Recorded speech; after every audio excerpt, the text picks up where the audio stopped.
السلام علیکم ورحمۃ اللہ وبرکاتہ۔ الحمدللہ وکفا والصلاة والسلام علی عبادہ الذین اصطفى، اما بعد، اللہم صلی علی محمد وعلی آل محمد۔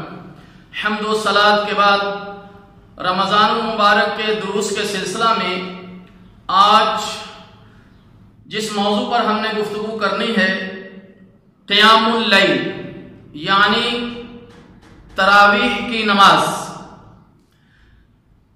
تراویح۔ احادیث میں اس نفلی نماز کو قیام اللیل یا قیام رمضان سے تعبیر کیا گیا ہے، بعد میں اس کا نام تراویح قرار پایا۔ نماز تراویح گزشتہ صغیرہ گناہوں کی مغفرت کا ذریعہ ہے۔ سیدنا ابی ہریرہ رضی اللہ تعالی عنہ سے روایت ہے، رسول اللہ صلی اللہ علیہ وسلم نے ارشاد فرمایا، جس شخص نے ایمان کی حالت میں ثواب کی نیت سے رمضان المبارک کا قیام کیا یعنی تراویح پڑھی، اس کے پچھلے گناہ معاف کر دیے جاتے ہیں۔ صحیح بخاری۔ اس سے معلوم ہوا کہ قیام رمضان یقیناً ایک مؤکدہ اور اجر و ثواب کے لحاظ سے نہایت اہم عبادت ہے، تاہم اس کی حیثیت نفل ہی کی ہے، واجبی نہیں ہے۔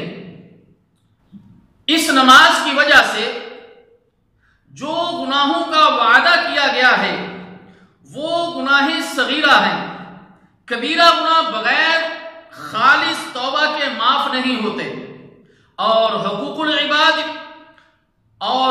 العباد میں کی گئی کوتاہیاں جب تک اس کا ازالہ نہ کیا جائے اس وقت تک وہ بھی معاف نہیں ہوتی۔ رمضان المبارک کا یہ قیام رسول اللہ صلی اللہ علیہ وسلم کے عمل مبارک سے ثابت ہے۔ رسول اللہ صلی اللہ علیہ وسلم نے ایک رمضان میں 3 راتوں کو قیام فرمایا، یعنی صحابہ اکرام رضی اللہ تعالی عنہ اجمعین کو جماعت کے ساتھ یہ نفلی نماز پڑھائی، اور اس کے بعد چوتھی رات کو جب صحابہ رضی اللہ تعالی عنہ اجمعین آپ کی اقتداء میں پڑھنے کے لیے پھر جمع ہوئے تو آپ نے فرمایا، مجھے خطرہ ہے کہ کہیں یہ تم پر فرض نہ کر دی جائے، اس لیے خواہش کے باوجود آپ صلی اللہ علیہ وسلم نے یہ نماز نہیں پڑھائی۔ 3 راتوں میں آپ صلی اللہ علیہ وسلم نے کتنی رکعتیں پڑھائیں وہ صحیح احادیث کی روح سے 8 رکعتیں اور 3 وتر ہیں۔ قیام رمضان کی مسنون تعداد صرف 8 اور 3 وتروں کے ساتھ 11 رکعتیں ہے۔ ابو سلمہ بن عبد الرحمن رضی اللہ تعالی عنہ نے سیدہ عائشہ الصدیقہ رضی اللہ تعالی عنہا سے پوچھا کہ رسول اللہ صلی اللہ علیہ وسلم کی رمضان میں رات کی نماز کیسی ہوتی تھی؟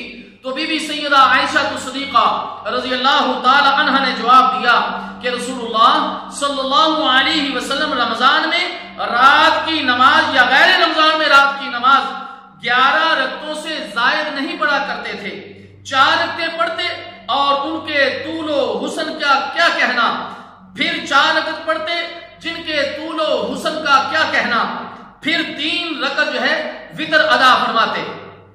اسی طرح احادیث میں اس نفلی نماز کو قیام رمضان سے ہی تعبیر کیا گیا ہے، بعد میں اس کا نام تراویح قرار پایا۔ تراویح ترویحہ کی جمع ہے، اس میں صحابہ رضی اللہ تعالی عنہ اجمعین اور تابعین چونکہ سنت نبوی صلی اللہ علیہ وسلم کے مطابق لمبا قیام کرتے تھے، اس لیے ہر 2 رکعت کے بعد سلام پھیرتے اور 4 رکعت کے بعد آرام و راحت کے لیے وقفہ ہوتا تھا، یوں اس کا نام تراویح پڑ گیا، کیونکہ 4 رکعت کو ترویحہ کہا جاتا ہے اور تراویح ترویحہ کی جمع ہے۔ میرے محترم دوستو، تراویح اصل میں تہجد ہی کی نماز ہے۔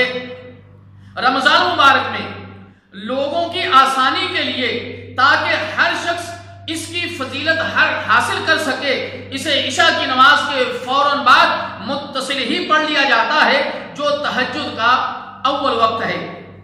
میرے محترم دوستو، اس کا باجماعت پڑھنا تو خود رسول اللہ صلی اللہ علیہ وسلم سے ثابت ہے، رسول اللہ صلی اللہ علیہ وسلم نے 23، 25 اور 27ویں شب میں تراویح کی نماز پڑھائی، صحیح مسلم۔ تاہم رسول اللہ صلی اللہ علیہ وسلم کے بعد سیدنا عمر رضی اللہ تعالی عنہ نے اپنے دور خلافت میں اسے دوبارہ باجماعت پڑھنے کو رائج کیا، اور اس کے لیے سیدنا ابی بن کعب اور تمیم داری رضی اللہ تعالی عنہ کو حکم دیا کہ وہ لوگوں کو 11 رکعت تراویح ماہ وتر پڑھایا کرے، موتا امام مالک۔ جب سے یہ سلسلہ قائم اور جاری ہے۔ بعض لوگ کہتے ہیں کہ باجماعت تراویح ادا کرنا بدعت ہے، کیونکہ اس کا رواج عمر رضی اللہ تعالی عنہ کے عہد سے شروع ہوا، لیکن یہ بات درست نہیں ہے، کیونکہ خود نبی مکرم صلی اللہ علیہ وسلم کا اسے باجماعت پڑھنا ثابت ہے، پھر یہ عمل بدعت کیسے ہو گیا؟ درمیان میں محض وقفے سے تو یہ عمل بدعت نہیں ہو سکتا۔ نبی مکرم صلی اللہ علیہ وسلم نے تو صرف فرضیت کے اندیشے سے اسے جاری نہیں رکھا، ورنہ آپ صلی اللہ علیہ وسلم کی خواہش تھی کہ اسے پڑھا جائے۔ پھر جب فرضیت کا اندیشہ ختم ہو گیا تو سیدنا عمر رضی اللہ تعالی عنہ نے اسے اجتماعیت کا رنگ دے کر یقیناً نبی مکرم صلی اللہ علیہ وسلم ہی کی خواہش کو پورا کیا ہے، اور آپ صلی اللہ علیہ وسلم کے عمل ہی کو آگے بڑھایا ہے۔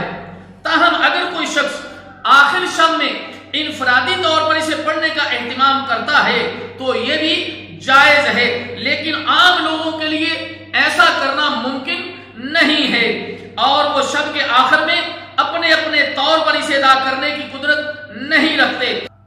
ایسے حالات میں عمر رضی اللہ تعالی عنہ کا یہ اقدام بالکل صحیح اور جائز ہے۔ اگر ایسا نہ کیا جائے تو چند افراد کے سوا عام مسلمان قیام اللیل کے اجر و ثواب سے محروم رہیں گے، جو ایک بہت بڑی محرومی کا باعث ہے۔ 20 رکعت تراویح کسی صحیح حدیث سے ثابت نہیں، اور سیدنا عمر رضی اللہ تعالی عنہ کی طرف بھی جو اس کی نسبت کی جاتی ہے وہ بھی کسی مستند متصل روایت سے پایا ثبوت کو نہیں پہنچتی۔ ایک منقطع روایت میں یہ دعویٰ کیا گیا ہے، البتہ بعض روایات سے یہ ثابت ہے کہ عمر رضی اللہ تعالی عنہ کے عہد مبارک اور بعد کے ادوار میں لوگ 20، 36، 40 مختلف تعداد میں نماز پڑھا کرتے تھے، جس سے زیادہ بطور نفل 8 رکعت سے زائد پڑھنے کا جواز نکالا جا سکتا ہے۔ تاہم مسمون قیام رمضان مبارک ہو یا غیر رمضان ہو، 8 رکعت ہی ہوگا، 3 وتروں کے ساتھ 11 رکعت۔ الحمدللہ تراویح اور اس کی تعداد کے بارے میں ہمارے علماء کرام اور سلف صالحین نے بہت سارے دلائل کی روشنی سے یہ ثابت کیا ہے کہ قیام اللیل رمضان اور غیر رمضان کا 8، 3، 11 رکعت ہی ہے، اس سے زائد نہیں۔ بی بی سیدہ عائشہ الصدیقہ رضی اللہ تعالی عنہا فرماتی ہیں، میں نہیں جانتی کہ رسول اللہ صلی اللہ علیہ وسلم نے کبھی پورا قرآن ایک رات میں ختم کیا ہو، نہ ہی نبی مکرم صلی اللہ علیہ وسلم نے پوری رات قیام میں گزاری، نہ ہی رمضان کے علاوہ کسی مہینے کے پورے روزے رکھے۔ سنن احمد اور سنن ابی داؤد۔ تراویح یعنی قیام رمضان میں لمبا قیام کرنا سنت ہے، لیکن اس کے ساتھ ساتھ یہ بھی ضروری ہے کہ قرآن کریم ترتیل و تجوید کے ساتھ پڑھا جائے۔ بہت سارے قاری اتنا تیز قرآن پڑھتے ہیں کہ بس یعلمون تعلمون کے علاوہ کوئی لفظ لوگوں کو سمجھ نہیں آتا۔ اس طرح قرآن کریم پڑھنا ثواب کی بجائے عذاب کا باعث بن سکتا ہے۔ اور دیکھا گیا ہے کہ شبینہ کے اندر ایک ایک قاری کو سپارہ یا 2، 3، 3 سپارے دے دیے جاتے ہیں، اور وہ اتنی تیزی سے پڑھتا ہے کہ بیچارے پیچھے سننے والوں کو اگر وہ حافظ قرآن نہیں ہے تو ان بیچاروں کو پتہ ہی نہیں چلتا کہ یہ الفاظ کیا ادا ہو رہے ہیں، یعنی اتنی تیزی سے پڑھا جاتا ہے۔